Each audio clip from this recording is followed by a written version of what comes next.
नमस्कार, आप देख रहे हैं फास्ट न्यूज इंडिया। मैं आप सबके साथ नीतू सिंह। इस समय हमारे साथ हमारे स्टूडियो में एक ऐसे कलाकार जिनका नाम है गौरव कुमार, वो हमारे साथ उपस्थित हैं, जिन्होंने टेलीविज़न से अपनी शुरुआत करते हुए बॉलीवुड में अपनी कदम बढ़ाने वाले, जिन्होंने सावधान इंडिया और तफ्तीश जैसे धारावाहिकों में शानदार दमदार अभिनय करने के साथ साथ रायबरेली के इस लाल ने दर्जनों फिल्मों में भूमिका निभाई है। गौरव कुमार जी इस वक्त हमारे साथ हमारे स्टूडियो में उपस्थित हैं, जिनसे हम आपको रूबरू कराएंगे। तो चलिए इन लोकप्रिय कलाकार गौरव कुमार जी से हम कुछ बात करते हैं। सर, सबसे पहले आप हमारे स्टूडियो में आए, इसके लिए बहुत बहुत धन्यवाद आपका कि हमारे स्टूडियो में आप आए और हमें सौभाग्य प्राप्त हुआ आपसे बात करने का। पहला सवाल आपसे मेरा ये है, आप अपने पृष्ठभूमि के बारे में बताइए कि आपने कैसे किस तरीके से अपने करियर की शुरुआत की।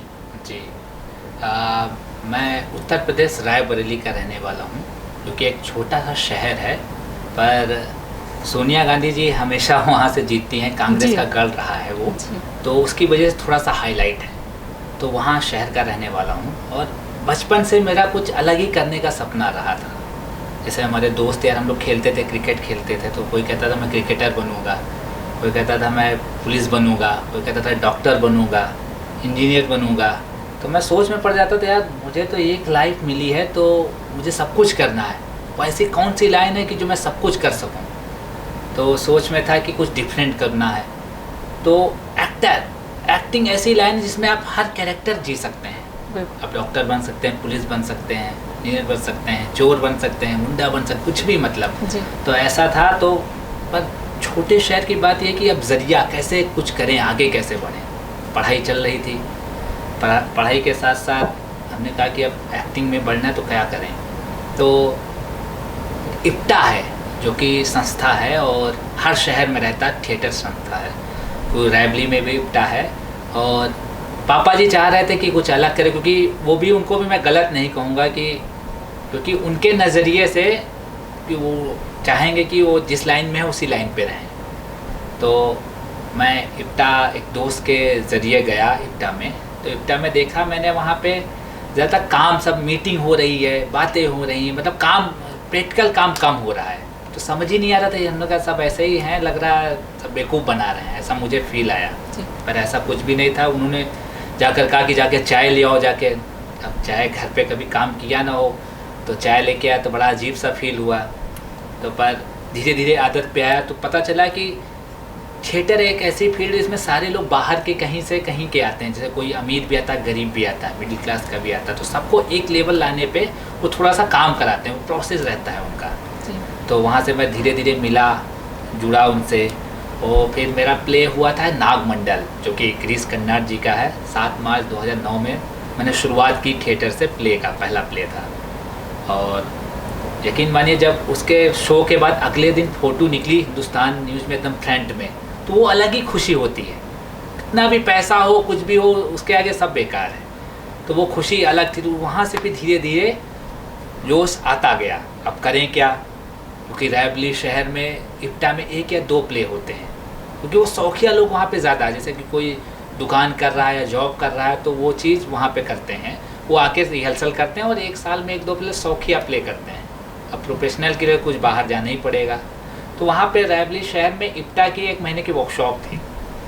तो वहाँ पे हमारे राकेश सर, जो कि NSD पास आउट है, तो उनसे मुलाकात हुई। तो मैंने वर्कशॉप किया। तो उन्होंने कहा कि, मैंने उनसे सर कहा कि सर मुझे इस लाइन में बढ़ना है, मुझे आप कुछ राय दीजिए और बताइए कि मैं क्या करूं। तो उन्होंने आपने अपने कैरियर की शुरुआत की वहाँ से। फिर उन्होंने कहा कि 3 महीने की मैंने वर्कशॉप की NSD नेशनल स्कूल ड्रामा का, जिसका बहुत अच्छा नाम, लोगों का सपना रहता है कि वहाँ पे वो पढ़ाई करें। वो हो गया, भारतेंदु नाट्य अकेडमी हो गई, सब जगह पे सपना रहता लोगों का। तो वहाँ से बाद फिर मैं, ग्रेजुएशन मेरा कंप्लीट नहीं था, तो ग्रेजुएट होने के बाद ही आप डाल सकते हैं इसमें, इन सब में, क्योंकि ग्रेजुएशन के कंप्लीट होने के बाद, ग्रेजुएशन कंप्लीट होने पे हम इंडस्ट्री में कदम रख सकते हैं। इंडस्ट्री में नहीं, इंस्टीट्यूट में, ऐसे सरकारी इंस्टीट्यूट में। तो उन्होंने मंडी प्राइवेट इंस्टीट्यूट था, 1 साल का, वहाँ डिप्लोमा कोर्स होता है, तो हिमाचल प्रदेश मंडी। तो उन्होंने कहा कि तब तक आप वहाँ पे ट्रेनिंग में हो, तुम्हारी पढ़ाई भी कंप्लीट हो जाएगी, तब ये भी करते रहोगे। तो फिर वहाँ से मैं हिमाचल प्रदेश मंडी गया। घर वाले अलग नाराज कि ना जाओ, कैसे जाओगे अकेले, कभी बाहर गए नहीं। तो हम घर वालों से लड़के फिर हमने कहा जाएंगे तो जाएंगे, ठान लिया तो ठान लिया। तो गया, मैं लड़के गया। इसमें हमारे बड़े भैया का बहुत सपोर्ट रहा है, आतिश कुमार उनका नाम है, और बहुत ही ज़्यादा उनका सपोर्ट था। शुरुआत में मेरे पास पैसे तब नहीं थे, तो उन्होंने कहा कि तू जा, टेंशन न ले, क्योंकि वहाँ पे फीस पड़ती थी। तो उन्होंने कहा तू जा, फीस आ जाएगी तेरे पास, परेशान ना हो। तो उनका बहुत सपोर्ट, उनका मैं बहुत बहुत धन्यवाद देना चाहूँगा। उनकी वजह से मैं यहाँ तक, माँ बाप का आशीर्वाद, फिर शुरुआत में तो नहीं माने, फिर धीरे धीरे, क्योंकि उनको भी नहीं पता था ना इस बारे में। तो वहाँ से 1 साल का कोर्स किया हिमाचल प्रदेश मंडी में। उसके बाद वहाँ पे एक दोस्त था, मेरा बैचमेट था, उसने मुझे चैलेंज दे दिया कि आप यूपी के हो और आपका भारतेंदु नाट्य अकेडमी में होगा नहीं, चाहे जितनी बार कोशिश कर लो। वहाँ पे भी हज़ारों लाखों फॉर्म डाले जाते हैं हर साल बच्चे 20 या 26 चुने जाते हैं। तो वहाँ पे स्कॉलरशिप अच्छी, तो हमने कहा फॉर्म डालेंगे और एक ही बार में होगा, चाहे जो हो जाए। उसके लिए मैंने 3 महीने परिश्रम, बहुत ज़्यादा जंगल में चला। हिमाचल प्रदेश एकदम खुली वादियों में, क्या लोकेशन है, प्रदूषण एकदम रहित, कोई प्रदूषण नहीं, इतना अच्छा लगता है वहाँ पे। आप जाइए कभी, वहाँ पे ज़रूर घूमिएगा हिमाचल प्रदेश में, बहुत अच्छा है वहाँ पे। तो वहाँ पे मैंने वो किया, मेहनत की, 3 महीने स्पीच वहाँ से मिलती है, तो स्पीच की तैयारी की, इंटरव्यू की तैयारी की। तो उसके बाद फिर वहाँ पे एक शो था, वहाँ पे प्ले था, वहाँ पे 3 प्रोडक्शन, 1 साल में 3-4 प्रोडक्शन कराते हैं ट्रेनिंग के उसमें। तो लास्ट प्रोडक्शन मैंने छोड़ दिया इसके लिए। हमने कहा मैं इस पर ध्यान दे रहा हूँ मैम, आप इस पर। मैम ने कहा क्यों नहीं कर रहे हो शो? तो हमने कहा मैम मैं आगे का सोच रहा हूँ। तो उन्होंने कहा ठीक है, अच्छा तुम्हारा जो मन है वो करो। तो मैंने वहाँ पे मेहनत की और वहाँ पे आया, फिर BNA में फॉर्म डाला। और यकीन मानिए पहली बार में अगर आप सच्चे दिल से और मेहनत से काम करते हैं तो पहली बार में स्कॉलरशिप में हो गया, सफलता जरूर मिलती जी। तो वहाँ से मेरी शुरुआत हुई भारतेंदु नाट्य अकेडमी। भारतेंदु नाट्य अकेडमी से पढ़ने से मुझे बहुत नॉलेज हुई, जैसे कि अनुपम खेर जी की क्लासेज हुई, नसरुद्दीन शाह की क्लासेज हुई, उनकी गुरुजी रहे वो हमारे, अतुल श्रीवास्तव दादा वो हमारे, अनुपम श्याम जी दादा, राकेश श्रीवास्तव दादा, इन लोग की सबकी क्लासेज हुई। इन सबको मतलब इन्होंने बताई एक्टिंग की चीज़ें क्या है, बारीकियाँ मैंने सीखी वहाँ से। उसके बाद फिर मैं गया SRFTI, ये भारतेंदु नाट्य अकेडमी वाले SRFTI भेजते हैं कैमरे एक्टिंग के लिए, तो वहाँ से भी पढ़ाई की। तो वहाँ के बाद फिर हुआ सफ़र। जी, आपने जो है सीरियल में भी काम किया है, टेलीविज़न से शुरुआत की जी। जैसा कि आपका सीरियल था सावधान इंडिया, तफ्तीश, हाँ। ऐसे उम्दा सीरियल में आपने काम किया है।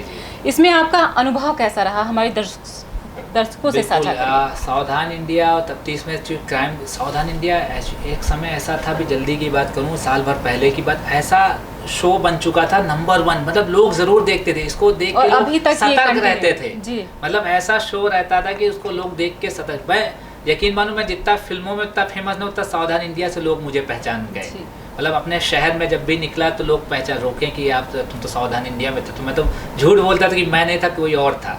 तो सावधान इंडिया एक्चुअली डेली सोप है, डेली का लोग। तो सर एक सवाल कर सकते हैं, क्या आपने सावधान इंडिया में भी विलन का ही रोल अदा किया? इंडिया में विलन का, एक्चुअली विलन करने में मुझे बहुत ही मज़ा आता है। मतलब एक होता है खुद का फेवरेट रोल, अगर मुझसे कोई पूछा जाए तो मुझे विलन, रियल में बहुत ही सीधा, अगर रियल पे आप बात करेंगे या किसी से, अगर किसी से मेरे बारे में पूछेंगे तो एकदम डिफरेंट हो, नॉर्मल जीवन में जो है काफ़ी डिफरेंट। हाँ जी, विलन उस पे स्क्रीन पे देखेंगे तो मुझसे कमी ना कोई नहीं, मतलब ऐसा फील देता। तो ये है। तो उसके बाद से फिर सावधान इंडिया किया। तफ्तीश का तो ऐसा शो लगातार बहुत से शो किए तफ्तीश के लोग तो TRP हमारे नाम से आती थी, मतलब इतना वो हो गया था वहाँ।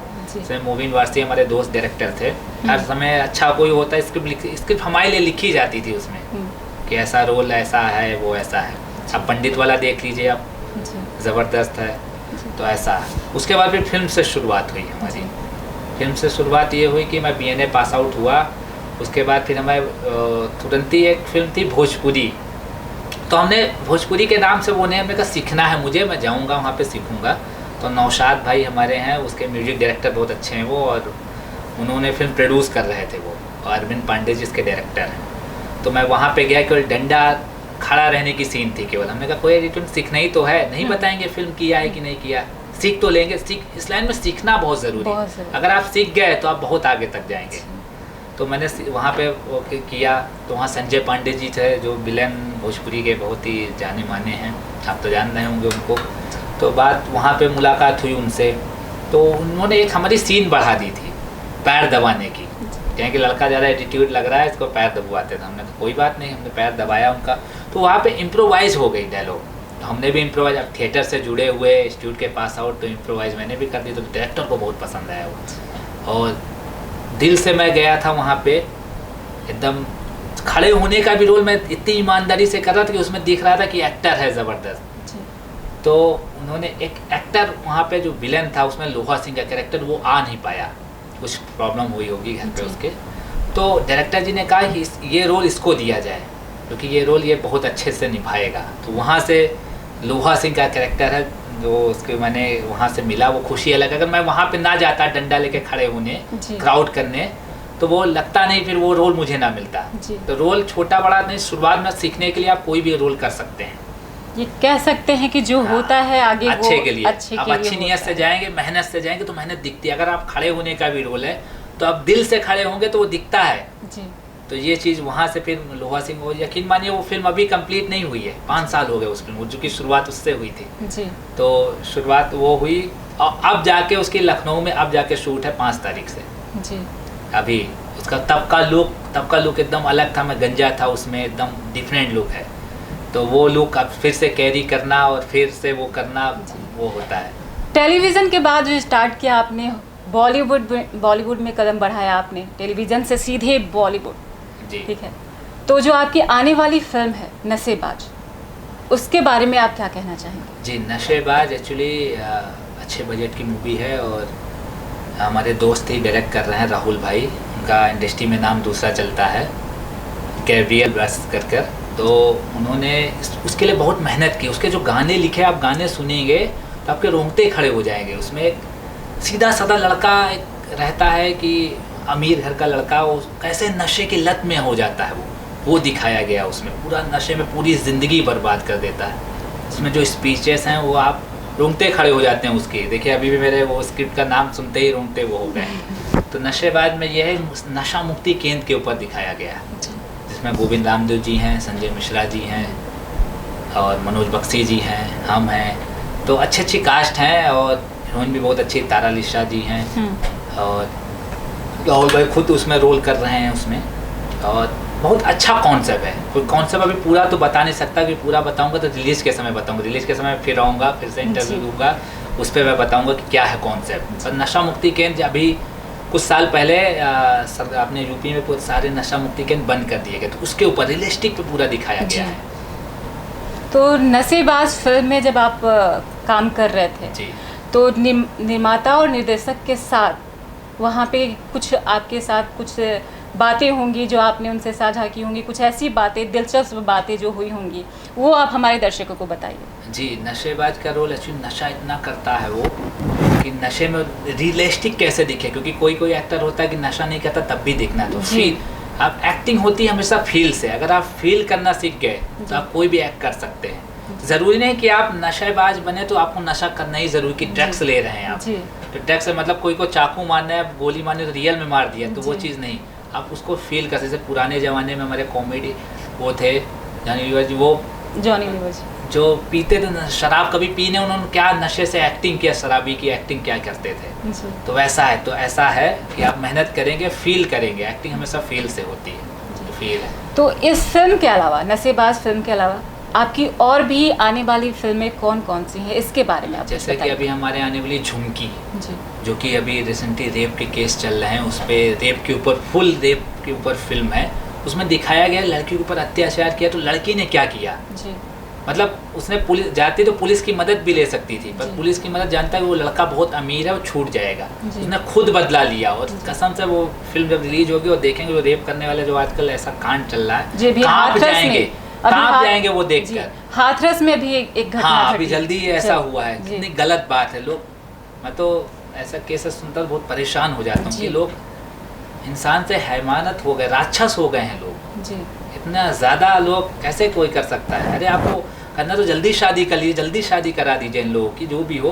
अरे गलत चीज़ है, बहुत अजीब लगता है। मतलब ऐसे लोग को फांसी तो तुरंत ही, फांसी का नियम, मैं अगर सरकार को गुजारिश रहेगी कि इसको रेप करने वाले के नियम कुछ चेंज करें, कुछ उनको ऐसा सबके सामने, पब्लिक के सामने ऐसा जलाएं, ऐसा मारे, उनको तड़पा के मारे, तो लोग आगे चलकर लोग रेप करने के नाम से डरें, एक बार सोचें हाँ जी। कि करें क्या, कि क्यों रेप किया मैंने, जी तो उसकी दहशत होनी चाहिए। सब समझते हैं कि आराम से छूट जाएंगे, फांसी होगी, या फांसी कब होगी, केस लड़ेंगे, तो ऐसा है। थोड़ा सा सरकार अगर चेंज कर दे, पब्लिक पे दे दे, पर पब्लिक पे वो भी नहीं दे सकती, नहीं तो पब्लिक फिर इसका गलत फ़ायदा भी उठा सकती है कि कोई गलत कुछ ना किया हो तो उसमें भी फंस सकता है मैटर। जी तो ऐसा भी है, पर यह है कि कुछ नियम चेंज करें, जी। कुछ ऐसा इनको भी हार्ट कुछ ऐसा दें कि तड़पा के कुछ ऐसा करें, ऐसा कर कि लोग कांपें ऐसा काम करने से। एक बार डर जाए ये हाँ। घटना को अंजाम देने से पहले। हाँ। और उसमें मैं डायरेक्टर जी को बहुत ही शुक्रिया कहूँगा, मनोज भेद जी हैं, मनोज पांडे जी हमारे डायरेक्टर जी, उन्होंने एक एक बारीकियों को दिखाया पूरा, उसकी तड़प। आप फिल्म देखेंगे तो उसमें गंदा बनने दिखेगा आपको, लड़की की चीख दिखेगा, आपको दया आएगी लड़की के ऊपर। जी तो जब वो बदला लेती तो आपको फिर तालियां बजाएंगे आपकी, क्या मारा है इसको, जी। विलन को, तो वैसा है। चलिए सर, दूसरी तरफ रुख करते हैं। अभी ताज़ा कुछ मामला जो आ रहा है कि जैसे सुशांत केस, जी। सुशांत केस में आपके क्या विचार हैं? आपको क्या लगता है कि बॉलीवुड यहाँ तक कितना इन्वॉल्व इसमें हो सकता है, या फिर कोई और भी इसमें साजिश रची गई है?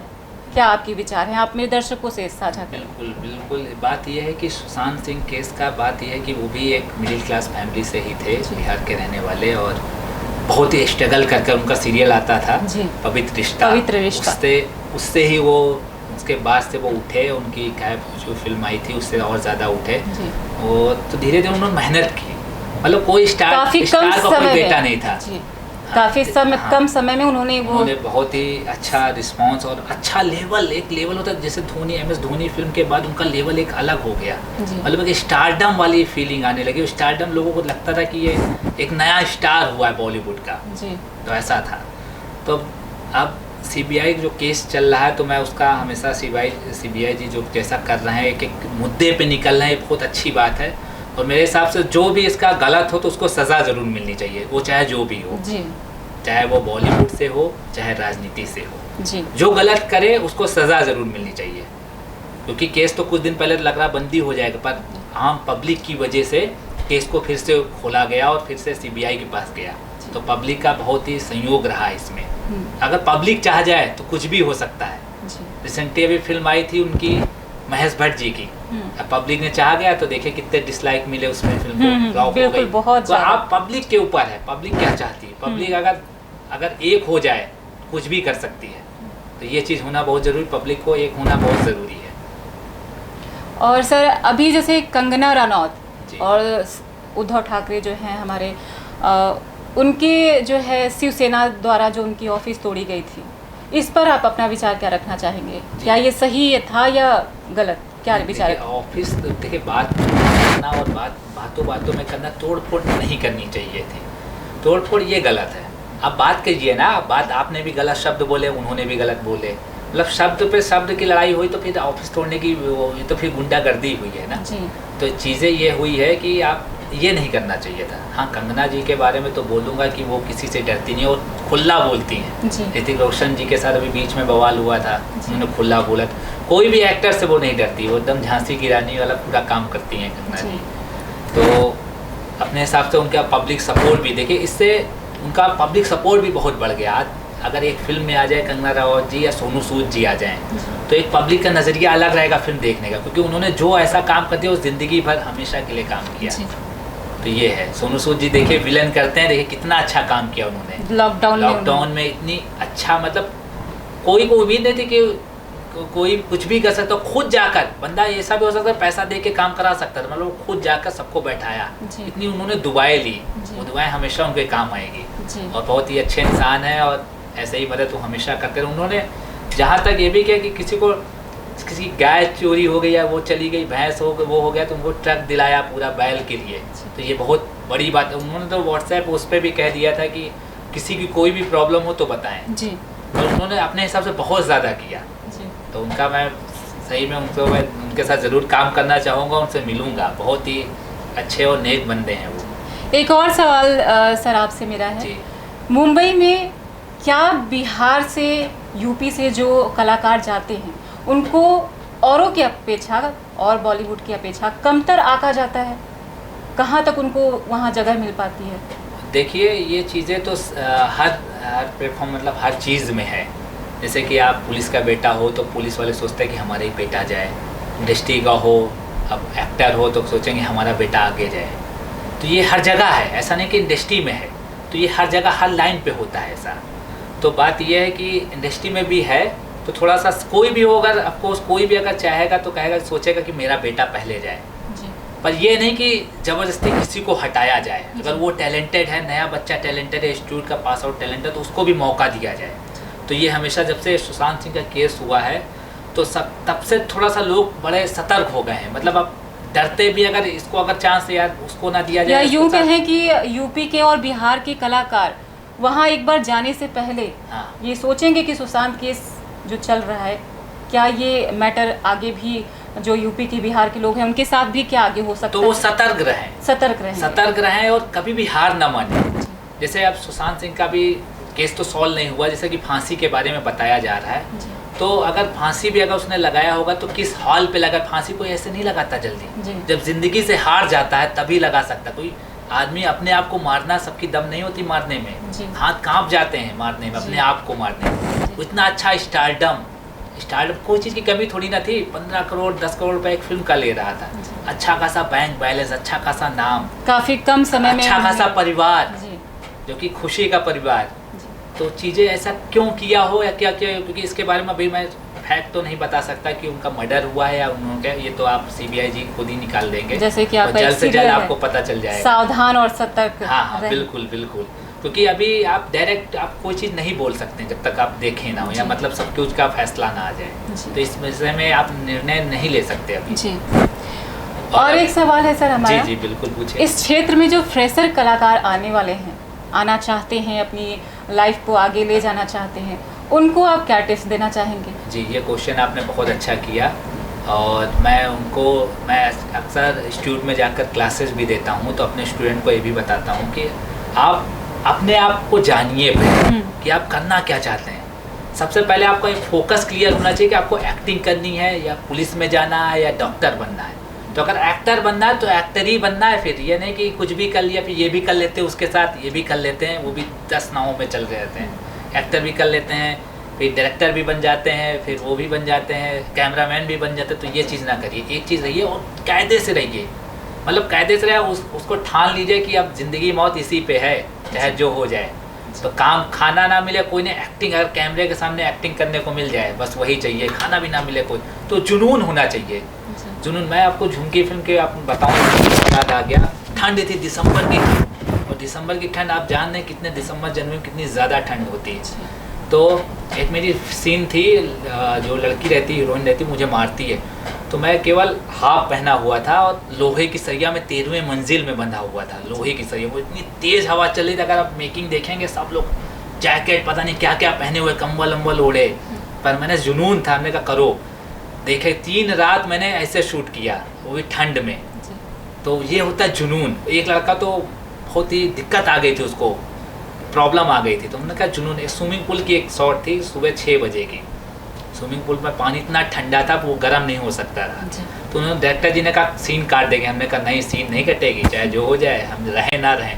तो जुनून 3 घंटे मैं पानी में रहा, पर एहसास नहीं हुआ कि मुझे ठंड लग रही है। तो वो होता है जुनून। अगर आपके अंदर जुनून है तो आप कुछ भी कर सकते हैं। तो बात यह है कि आप एक्टर जिसको भी बनना है तो वो अपने आप को ठाने कि मुझे एक्टर ही बनना है। वो फोकस एकदम क्लियर रहे। खाना ना मिले कोई बात नहीं, कुछ ना मिले कोई बात नहीं, मुझे एक्टिंग करनी है तो करनी है। एकदम रियलिस्टिक में जिए।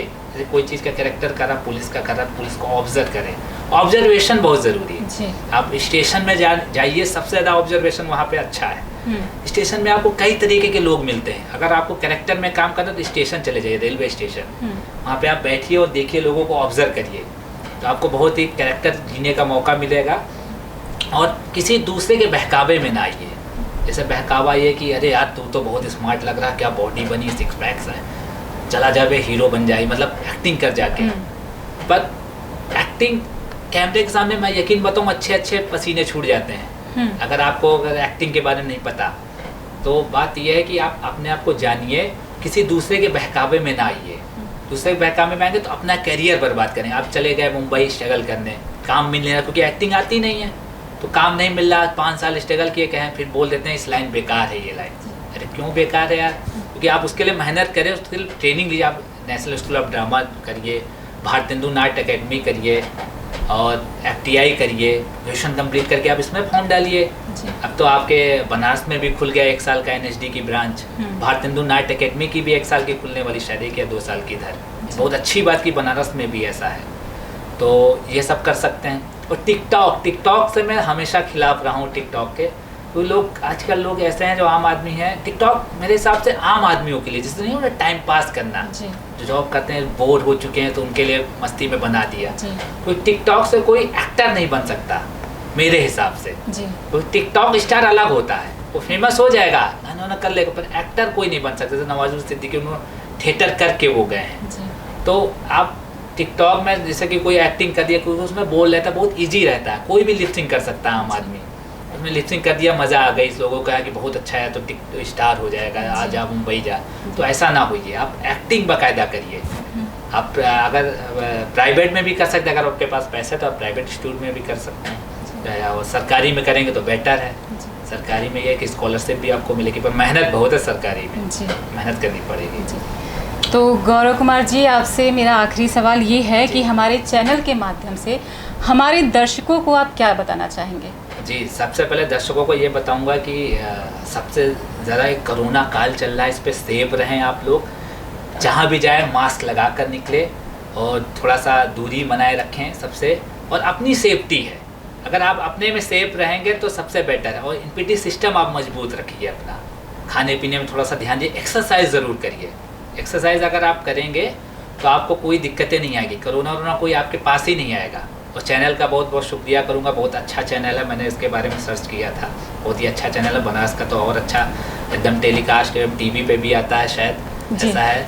तो वो है, और बहुत अच्छे अच्छे प्रोग्राम इसमें आते हैं, मैंने देखा, सर्च किया, बनारस के बारे में बताते, मंदिर के बारे में बताते, बॉलीवुड का आता है, तो ऐसा है। और 1-2 फिल्मों के बारे में बता दूँ मैम कि मेरी अभी आ रही वो Sitapur the city of gangster, जो कि अभी मैंने कंप्लीट किया। इसमें हमारे मोविन वासी डायरेक्टर जी और प्रोड्यूसर जी हमारे रुद्रांश फिल्म एंटरटेनमेंट के रवि सुधा जी, जो कि इसमें हीरो का रोल कर रहे हैं, और गैंगस्टर वो भी बने, हम भी बने। और हम लोग की दोस्ती बहुत अच्छी है, हम लोग साथ में कम से कम 3 फिल्में कर चुके हैं। तो वो दोस्ती एक अलग ही रहता है, मतलब हम लोग ऐसे बहुत अच्छे दोस्त हैं, स्क्रीन में देखेंगे तो बहुत बड़े दुश्मन हैं। 3 फिल्मों में वो हीरो बनता है, मैं विलन बना हूँ। मलिक है उसकी एक्ट्रेस है, जो कि अभी साउथ की फिल्में कर रही है, और अच्छा रिस्पॉन्स आपको, बहुत ही अच्छी स्टोरी पे है वो, गैंगस्टर की कहानी पर उस पर दिखाया रियल, पूरा आपको मज़ा आएगा देखने में। और आपके आने वाले भविष्य में कौन कौन सी फिल्में हैं जो आप अभी उसमें काम कर रहे हैं, वो दर्शकों को बताइए। एक फिल्म हमारी आर माधवन जी के साथ है, वो भी जल्दी, उसका नाम ओपन नहीं हुआ, वो भी जल्दी लॉकडाउन ख़त्म हो उसके बाद फिर वहाँ से शुरुआत हो। आर माधवन जी के साथ मुझे काम करने में खुद एक्साइटेड हूँ उनके साथ काम करने का, और जल्द से बड़े पर्दे में बहुत अच्छे अच्छे बजट की फिल्मों में भी आऊँगा जी, आप लोग का आशीर्वाद रहेगा। सर, अभी एक नया केस जो चल रहा है लगातार, सुशांत मर्डर जी, तो इसमें कौन जिम्मेदार है, किसे कह सकते हैं, बॉलीवुड या कोई और? इसके बारे में आप हमारे दर्शकों को बताइए। सुशांत मर्डर जी, एक्चुअली बात यह है कि सुशांत सिंह का मर्डर का भी तो पूरा वो केस सॉल्व नहीं हुआ है जी, वो चल ही रहा है जी। तो इस मुद्दे में आप इतना रियल तो नहीं बता सकते कि क्या है जी, पर मुद्दा ऐसा है कि इसकी वजह से इंडस्ट्री में बहुत ही खलबली मच गई है जी। आप समझ रहे हैं कि कितना, एक लड़का वो भी बिहार का था, हमारी तरह वो भी यंग मिडिल क्लास फैमिली का था, वो जाकर इतनी जल्दी उठ गया जी। तो इंडस्ट्री में ऐसा भी है कि उठना भी वो होता है, पर आप अपने आप को एटीट्यूड हमेशा सही रखिए। अब उनसे मैं मुलाकात हुई, हमारे सीनियर आलोक पांडे जी जो धोनी फिल्म में उनके दोस्त का कैरेक्टर किया, मैंने उनसे पूछा इनके बारे में, तो बहुत ही अच्छे और सुलझे हुए इंसान थे सुशांत सिंह जी। अब ये मैटर, क्योंकि मैं तो उनसे मुलाकात मेरी हुई नहीं उनसे, तो इस विषय में मैं उतना नहीं बोल पाऊँगा, पर जो CBI कर रही है उनका मैं हमेशा साथ देता हूँ। अगर वो अच्छा सच्चाई पे लाएं, जो चीज़, अगर उनका मर्डर हुआ है तो मर्डर पूरा साबित होना चाहिए, और कोई भी एक्टर हो या कोई भी अगर उसमें शामिल हो तो उसको सज़ा ज़रूर मिलनी चाहिए जी। एक और सवाल, जैसे कि कंगना रनौत हैं जी, उनका मैटर भी अभी आ रहा है कि शिवसेना द्वारा जो उनका ऑफिस और सारी चीज़ें तोड़ी गई, तो इस पे आप क्या विचार बताना चाहेंगे हमारे दर्शकों को? देखिए, शिवसेना जी का अलग ही थोड़ा सा उनका वहाँ पे एक मुंबई में एक थोड़ा सा, कहाँ से सही लगता है कि उन्होंने इस कार्य को, उनकी ऑफिस को तोड़वा दिया? ऑफिस को तो नहीं तोड़वाना चाहिए था, ये गलत है। और कंगना रनौत जी एक ऐसी महिला हैं जो कि किसी से डरती नहीं है जी, बेबाक बीच में आप ऋतिक रोशन से भी पंगा लिए, डायरेक्ट पंगा लेती हैं वो। मतलब उनको डर नहीं है कि अब मेरा करियर क्या होगा या नहीं होगा, बनेंगे नहीं बने, क्योंकि उन्होंने इतना कमाल वो कर लिया है नाम जी। ना नाम करने के बाद उन्होंने ऐसा कर लिया, अगर वो नाम ना करती तब बोलती तब लगता, तब एक डर रहता है कि मेरा करियर ना खराब कर दे या ऐसा ना हो जाए। तो वैसा मैं उनको झांसी की रानी जब से उन्होंने फिल्म की हुई तब से उसी टाइप में वो हैं भी, और सच्चाई के लिए लड़ती हैं। मतलब सवाल जवाब उनका कोई मतलब में कोई से भी नहीं डरती, वो निडर होकर पूरी बात करती हैं, पूरा बहुत ही अच्छा, वो सही बोलती भी हैं, अगर जिस हिसाब से सही उनका लगता है वो बिना झिझक के लोग बोल देती हैं। तो उनको ऑफिस की जो बात हुई है, ऑफिस वैसे मेरे हिसाब से नहीं तोड़वाना चाहिए था उनको। आप बात करिए, आप तोड़ ताड़ी करने की ज़रूरत नहीं है, ज़रूरी कि आप वो बाहर की है, तो ऐसा नहीं है कि आप यूपी और मुंबई मतलब किसी का वो नहीं है, इसके लिए तो मैं बोलूँगा सबका हक है, क्योंकि आप एक देश आज़ाद देश में हैं। सर, तो एक सवाल जहन में ये भी उभरता है कि मुंबई में क्या जो यूपी के हैं लोग, जैसे बिहार के जो कलाकार हैं वो जाते हैं, तो क्या उनको जो है कम तर आका जाता है औरों के मुकाबला? जो बॉलीवुड में और भी अभिनेता हैं, उनके लड़के लड़कियां हैं, तो उनके मुकाबले क्या कम उनको आका जाता है? देखिए, ये बॉलीवुड की बात नहीं, हर जगह ऐसा है। अगर हर जगह आप कहीं भी ऑफिस में भी अगर आप जॉब करते हैं, पुलिस में भी जॉब करते हैं, तो उसके बेटे को थोड़ा सा ज़्यादा डिफरेंस देते हैं। तो ऐसा ये हर जगह है, बॉलीवुड में हाँ है, ऐसा नहीं है कि वो, क्योंकि वो कोई भी चाहेगा कि मेरा बाप अब अमिताभ बच्चन जी हैं तो चाहेंगे कि मेरा बेटा ही तो वो ऊपर उठे, कोई भी हो, तो ये हर जगह का ऐसा है। तो बॉलीवुड में भी है, ऐसा नहीं है कि नहीं करेंगे, पर यह है कि अगर आपको एक्टिंग में आपको मेहनत है, तो कहीं ना कहीं नवाजुद्दीन सिद्दीकी की आप ले लीजिए, ना बॉडी है ना वो है, तो उनको कोई कह सकता है इतना बड़ा विलन बन सकते हैं वो, उन्होंने एक्टिंग से प्रूव किया। अब हार ना मानिए ना, अगर वो 17 साल उन्होंने स्ट्रगल किया, अगर 17 साल पहले अगर एक दिन पहले वो कहते मैं वापस चला जाऊँ, तो क्या वो इतने बड़े स्टार बन पाते? अब हार ना मानिए ना, कोशिश तो करिए, कभी ना कभी ईश्वर देखता ज़रूर है, देर लगेगी, धैर्य रखिए और आप अच्छे से काम करें। पंकज त्रिपाठी जी से मैं मिला हूँ, अभी जल्दी मिला हूँ, मुलाकात हुई थी, वो BNA में आए थे, उनका एक वो था चीफ गेस्ट थे एक शो में, तो मैंने उनको मिला, उनसे बात की। बेचारे वो मेन कुर्सी पे नहीं बैठे, साथ के साथ जीने में बैठे साइड पे, कहें यार वहाँ तो रोज मैं बैठता, एकदम गाँव के एकदम आदमी, एकदम रियलिस्टिक में है। फोटो लोग खिंचवाने आ रहे थे तो कहते थे बस थोड़ी देर रुक जाओ यार भाई, कुछ तो आम जिंदगी जीने दो हमको। वो भी कह रहे थे कि कुछ साल पहले मुझे कोई पूछता नहीं था, आज मेरे पास टाइम नहीं है। तो आप उन्होंने मेहनत की इतनी, उन्होंने ज़्यादा विवादों में नहीं रहे, मेहनत पे उन्होंने भरोसा रखा और धैर्य। उनकी वाइफ से भी मेरी मुलाकात हुई है, मैम ने उनका हर समय साथ दिया, तो उनकी ऐसी वाइफ सबको मिलनी चाहिए। वो नौकरी करते थे, ये स्ट्रगल करते थे मुंबई में, के बाद पैसे नहीं हुआ करते थे, मैम नौकरी करती थी, उन हर चीज़ का वो चलाती थी, इतना स्ट्रगल इन्होंने किया और आज जाके स्टार्टअप। तो ये उन्होंने मेहनत बहुत ज़्यादा की, और मेहनत अगर आप करेंगे तो ईश्वर आपके साथ ज़रूर है जी। तो जैसे कि आने वाले इस क्षेत्र में हमारे और भी कलाकार हैं, फ्रेशर जो लोग हैं, उनको आप फिल्म इंडस्ट्री में आने से पहले क्या टिप्स देना चाहेंगे? बिल्कुल, बहुत ही अच्छा क्वेश्चन आपने किया। उनको तो मैं देना चाहूँगा, एक्चुअली किसी दूसरों की बातों में ना आए। मैं स्पेशली कहता हूँ, कोई दूसरा दोस्त बोल दिया यार तू तो हीरो लगता है, तू एक्टर मुंबई जाओ एक्टर बन जाएगा, तो ऐसे किसी की बातों में ना आए। आप अपने आप को जानना बहुत ज़रूरी है, इस लाइन में अपने आप को जान जाएंगे तो बहुत अच्छे एक्टर या बहुत अच्छे आप सच्चाई को जाने कि मैं हूँ क्या, मैं कैसी एक्टिंग करता हूँ, लोग मेरा मजाक तो नहीं बना, किसी के बहकावे में ना। जैसे टिकटॉक चला था, टिकटॉक के लिए मैं हमेशा उसके विरोध में था, कोई टिकटॉक से कोई स्टार नहीं बनता, इस टिकटॉक के स्टार अलग होते हैं, एक्टर नहीं बनता। मतलब एक्टर मतलब कोई टिकटॉक का कोई अगर ऐसा एक्टर बता जो बहुत बड़ा स्टार बन गया वो फिल्मों में, ऐसे तो स्टार होते हैं, ऐसे तो टिकटॉक स्टार अलग ही कहे जाते हैं। तो टिकटॉक में मतलब आपने एक्टिंग कर दी, किसी के बोल पे आपने एक्टिंग कर दी, तो उससे आप एक्टिंग नहीं सीखे। एक्टिंग के लिए आपको पूरा दिल से होती है एक्टिंग, किसी का ये नहीं कि कोई भी कुछ बोल दे तो आप एक्टिंग कर दे, एक्टिंग फील होता है। तो एक्टिंग के लिए मेहनत करनी पड़ेगी। आज नवाजुद्दीन सिद्दीकी ने 17 साल मेहनत की, तब जाके उसका कैमरे में दिखता है कि वो रियलिस्टिक जीना। तो आपको दर्शकों को, बच्चों को, स्टूडेंटों को ज़रूर कहना चाहूँगा कि आप लोग मेहनत पर भरोसा रखें, किसी के बातों में बहकावे में ना आए कि आप एक्टर बन जाएंगे तो आप एक्टर चले जाएं। आप सीखिए, आप भारतेंदु नाट्य अकेडमी में आप फॉर्म डालें अगर आपको एक्टिंग में जाना है, अगर प्राइवेट सरकारी में जाना है जिसमें स्कॉलरशिप मिलती है, NSD आप डाल सकते हैं, national school of drama. FTI है कैमरा एक्टिंग का, उस पर आप डाल सकते हैं।